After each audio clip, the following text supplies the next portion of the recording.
à l'émission, et je le dis, il me dit, on parlera de quoi? Moi, il dit, on parlera de la lettre de l'UDPS, la lettre publiée il y a une semaine. Quelle lettre? Je pose des questions. Si vous ne posez pas des questions, mais nous les jeunes, nous en avons un peu marre. Nous savons qu'un peuple non éduqué, non informé et à merci de toute démagogie, de toute manipulation, fait tristement réel dans notre chère patrie qu'est le Congo. Certes, le credo est que les voix des presses sont muselées, mais qu'est-ce qui est fait pour les contourner? Ça, c'est la chanson habituelle de l'UDPS. Pourquoi la communication ne marche pas? Ah, M. Kabila, c'est un dictateur, il arrête les communications, il arrête la télé, il nous prive la... Mais que faisons-nous pour contourner tout ça? Quelles sont les stratégies pour y arriver? Depuis la création du secrétaire national chargé de la communication, information, médias et porte-parole le 2 avril 2013 par le président national M. Etienne Tshisekedi Mulumba, nous sommes impatients de voir décoller complètement, mais nous ne pouvons crier haut et fort notre déception. Certains faits méritent de s'arrêter un moment. Les sites web du parti, les sites que nous rencontrons, par exemple idps.org, est mis à jour au compte-gouttes. Les Congo manquent-ils des sujets d'actualité? L'UDPS manque-t-elle d'opinion sur tout ce qui se passe au Congo? N'existe-t-il pas de perspectives et des analyses de la situation socio-économique du pays? Faudrait-il encore des nouvelles échéances électorales pour voir ces sites revivre? À titre d'exemple, on avait constaté au moment de la rédaction de ce document, la dernière intervention de la section Belgique-Luxembourg sur ce site remonte au 8 novembre 2011. Oh mon Dieu! Outre les sites internet, n'existe-t-il pas des technologies nouvelles? Web radio, réseaux sociaux, Twitter, Facebook. On a déjà dit ça ici. Qu'attend le parti pour envahir ces canaux sur lesquels le pouvoir usurpé du Congo n'a pas la main? Si Kabila a bloqué RTNC et les autres, mais alors les autres organes de presse, les autres moyens qui restent, que faisons-nous au sein du parti? C'est pourquoi le secrétaire chargé, le chef du département des relations extérieures, a dit un mot fort: les Moziki. Nous nous réunissons pour nos Moziki et non pour travailler. Et il est temps de se mettre au travail.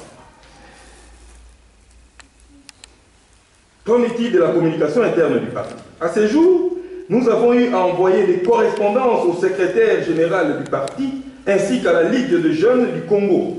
Et les documents datent du 28 septembre 2012. Nous avons écrit à M. Bruno Mavungu et à M. Fini.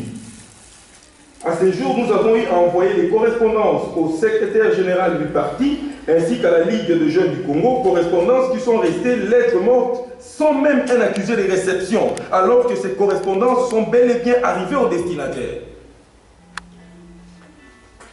Là, nous avons eu la réponse de M. Félix Tshisekedi hier. Il nous a dit que c'était en cours, c'est-à-dire que le parti va se moderniser, que désormais, quand on va envoyer un courrier, nous aurons les accusés de réception, 32 ans plus tard. Donc, pour nous qui sommes ici à l'extérieur, où peut aller et à quelle adresse, soit-elle physique ou électronique, doit s'adresser une personne qui veut prendre contact avec l'UDPS.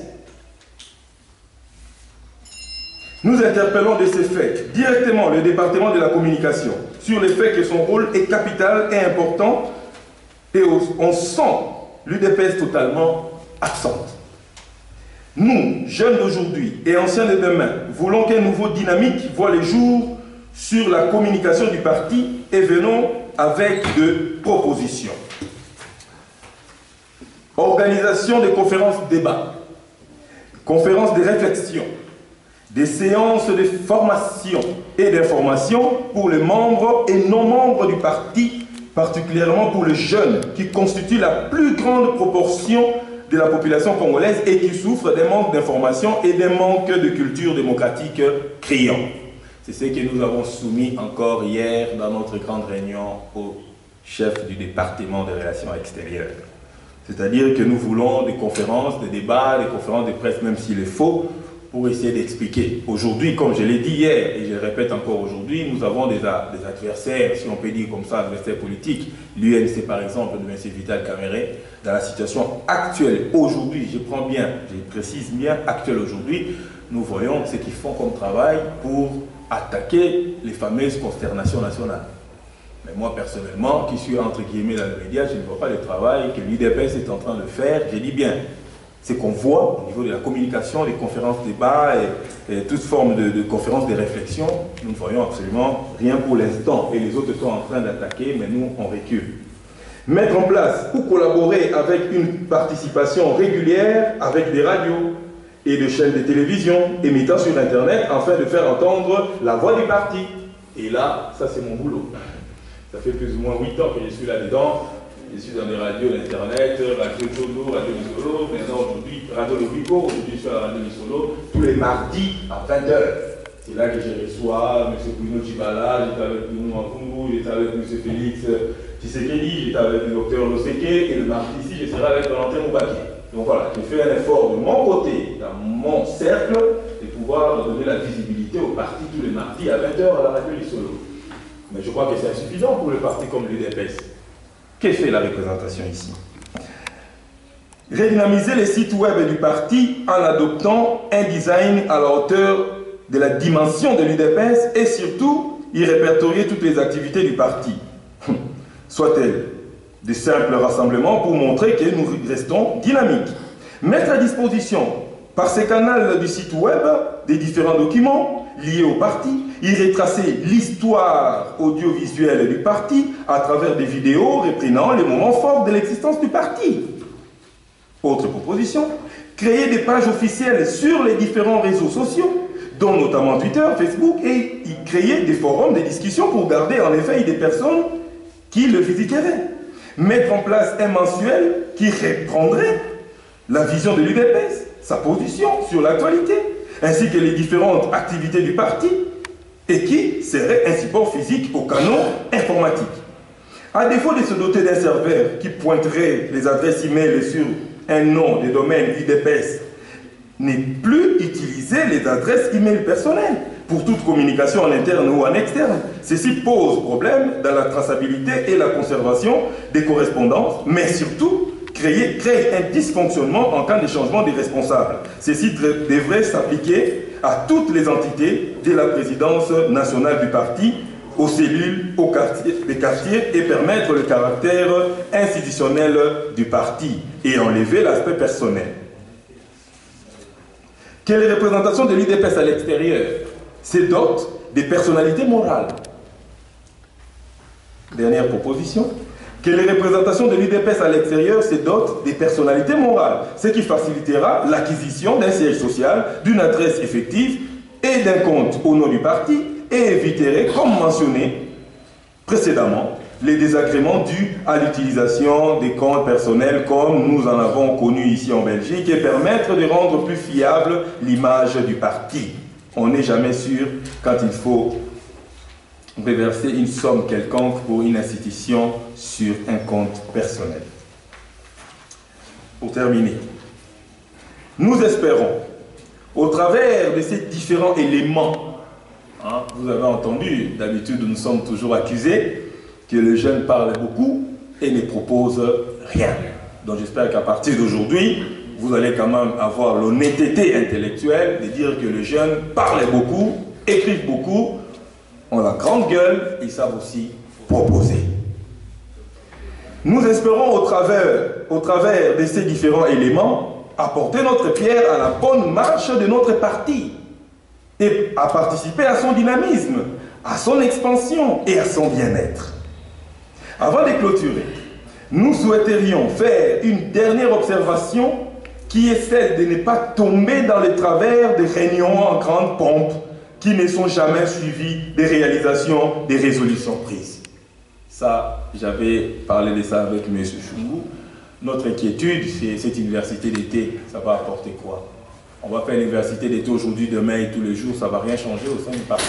Il y a des réunions au niveau de la représentation, comme disait le chef du département chargé de l'extérieur, ça devient plus de musique qu'autre chose. Donc, ça veut dire, qu'est-ce que ça apporte réellement ici? Avant de clôturer, nous souhaiterions faire une dernière observation qui est celle de ne pas tomber dans les travers des réunions en grande pompe qui ne sont jamais suivies des réalisations et des résolutions prises. Nous ne voudrions pas participer à cette université d'été, nous les jeunes, à cette université d'été 2013 pour revenir avec exactement les mêmes observations à l'université d'été de 2014. Nous voudrions que ces séances servent réellement à l'avancement de notre parti et qu'avant de nous lancer dans de nouvelles perspectives, voyons d'abord ce qui a été fait par rapport à l'université d'été 2012. Ce qui n'a pas pu être réalisé ainsi que les raisons pour lesquelles cela n'a pas été possible et projeter l'avenir de la meilleure manière. Nous terminons en disant que le peuple congolais, malgré la situation difficile actuelle, fonde toujours beaucoup d'espoir sur l'Union pour la démocratie et le progrès social de notre parti. La preuve, c'est encore M. Félix Tshisekedi. Il est allé à Kinshasa, on a vu les images, il était avec le secrétaire général, M. Bruno Mavungu, il était avec Kapika, c'est comme ça qu'il s'appelle, Joseph Kapika, il était avec les autres, on a vu les images. Moi j'étais là, j'ai dit, oula, ce peuple croit encore à l'UDPS et nous sommes en train de tergiverser, nous manifestons une inertie. C'est malheureux. Et nous avons vu les images et je tiens à lui dire encore bravo de son courage. Nous terminons en disant que le peuple congolais, malgré la situation difficile actuelle, fonde toujours beaucoup d'espoir sur l'UDPS. Et nous n'avons pas le droit de les décevoir sur quelque domaine que ce soit. Et nous devons cultiver l'excellence afin d'être le fer de lance de l'émergence du Grand Congo et des surpoids de l'Afrique. Tenons bon. L'UDPS ne vaincra pas, car l'UDPS a vaincu. Merci beaucoup. Je tenais à vous remercier beaucoup de votre attention. Voilà tout ce que nous avons à dire, nous, au niveau de la Ligue des jeunes. Mais j'aimerais quand même vous dire un mot concernant les gens qui sont derrière vous, que ces jeunes gens-là, c'est maman et papa. Je vois maman Dani, je vois Dorcas Minengo, Célestin, je vois Patrick, Loutete et autres. Sont des jeunes dynamiques, sont des gens qui ont investi beaucoup pour qu'on puisse avoir ces documents. Sont des gens qui sont en train de souffrir, ils ont des problèmes. Mais chaque fois qu'on a une réunion, tous les vendredis, on a réunion un vendredi sur deux, ils sont toujours là pour travailler. Aujourd'hui, ils sont tous habillés à la couleur du parti parce qu'on est venu ici pour dire carrément que le parti a besoin de nous. Et je voulais remercier le vice-président de la Ligue des jeunes, M. Paul Mouya, et le président qui n'est pas là, qui s'est fait fracturer, je crois, lors des matchs de football. Leur remercier pour le travail extraordinaire qu'ils sont en train d'accomplir pour la visibilité du parti et pour sauver ces beaux pays, le pays de Lumumba, le Congo. Merci.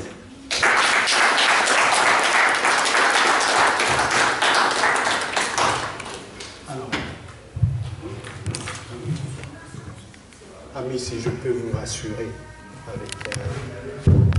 avec Paul, effectivement, si on prend la pyramide des âges de notre pays, vous verrez que cette pyramide des âges, elle est constituée en tout cas à 60-70% des jeunes. Okay? Donc je rejoins tout à fait ce que vous avez dit, qu'il faut former, il nous faut en tout cas une jeunesse formée et une jeunesse bien encadrée. Okay? J'ai entendu en tout cas votre communication, donc communication qui a porté sur deux volets. Le premier volet, c'était la place donc, de la jeunesse. Et puis donc le deuxième volet, c'était sur la communication où vous avez énuméré une série donc, de propositions. Pour ceux ici, c'est un espace donc, de dialogue. C'est une boîte d'idées. Rien n'est secret ici. Okay? Tout est transparent. Moi, je demanderai à toute personne qui ne m'a pas communiqué en fait son adresse email de le faire via donc le bulletin d'inscription. Comme ça, vous aurez tous les documents. Il n'y a rien à cacher. Vous aurez tous les documents.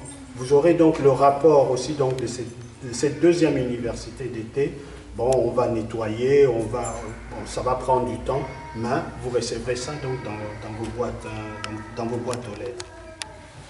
Je pense aussi, en tout cas moi je suis un type pragmatique, très pragmatique, dans le sens où entre choisir le statu quo et être plutôt donc dans la dynamique, je préfère toujours la dynamique que le statu quo.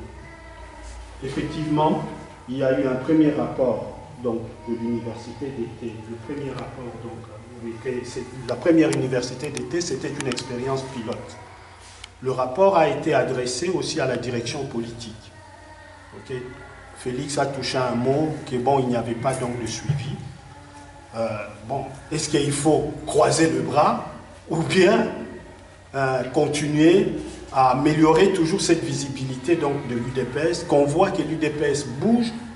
N'oubliez pas que bon, on travaille ici, ça je le dis, il y a beaucoup donc, de bénévoles. Hein. Il y a beaucoup de bénévoles. Donc d'ailleurs, toi-même tu l'as souligné, voilà, le travail que vous faites, donc c'est du bénévolat, moi c'est du bénévolat, il y en a beaucoup aussi qui font aussi donc du bénévolat. Donc je crois qu'au fur et à mesure que cette expérience pilote va s'enrichir, moi je suis sûr et certain qu'en tout cas, au niveau donc de la direction politique, on aura en tout cas une écoute. Je vais vous faire une petite confidence. J'ai envoyé par exemple le programme donc, de cette université d'été à partir donc, de ma boîte. Donc j'ai pris mon mailing box en fait, donc j'ai envoyé. J'ai reçu deux autorités de chez nous qui sont sur place à Kinshasa, qui nous ont vraiment encouragés de continuer encore cet exercice. Mais je ne veux pas citer donc de nom. Et puis il faut savoir que toutes les propositions qu'on formule ici, toutes les recommandations qu'on va formuler ici, ça va aller à la direction politique, hein, ce n'est pas à nous, moi je n'ai pas de titres pour pouvoir donc décider. Donc je crois qu'on doit continuer cet exercice. Hein. À Kinshasa, on travaille avec donc, le moyen de bord, donc vous avez entendu que le parti a quand même donc, des difficultés, surtout donc, des moyens financiers. Donc moi je pense quand même qu'on doit continuer cet exercice. En 2013, on organisera aussi encore une troisième université d'été. Et il faut que le bébé même en 2014, excusez-moi, le bébé qui vient donc de naître, en tout cas, doit grandir et doit savoir donc marcher. Voilà. Donc, alors, oui, allez-y. C'est pas encore... non, parce que j'ai été cité, Boucher a cité mon nom tout à l'heure, et je voudrais dire que j'ai été très choqué. Non, mais attends. Non, je ne suis pas content. Attends. Dire que c'est un échec, je trouve ça, c'est arrogant. Non, ça veut dire que nous faisons... Étienne, s'il te plaît. Il y aura des questions. Étienne, s'il te plaît, il y aura donc des questions débat. Ne partez pas. Non, Étienne, s'il te plaît. Étienne, s'il te plaît, Étienne. C'est pas correct, ça. Étienne. Que ceux qui savent le travail le fassent. Non. Bon, de toute façon, je vous garantis qu'il y aura donc une session, question-débat. Il y aura ça. Ok?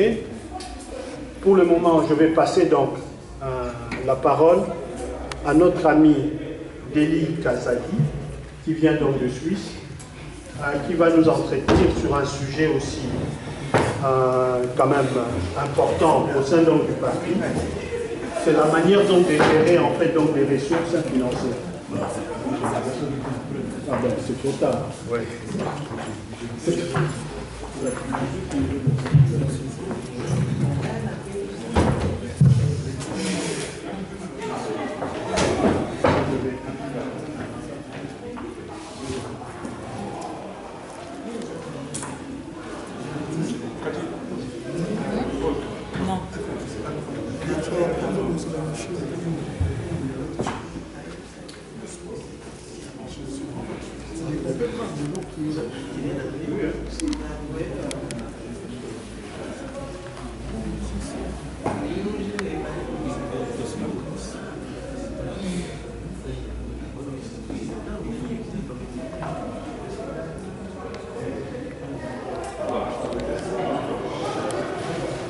Il y a moyen de calmer un peu les gens là.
Lei la sa su, e le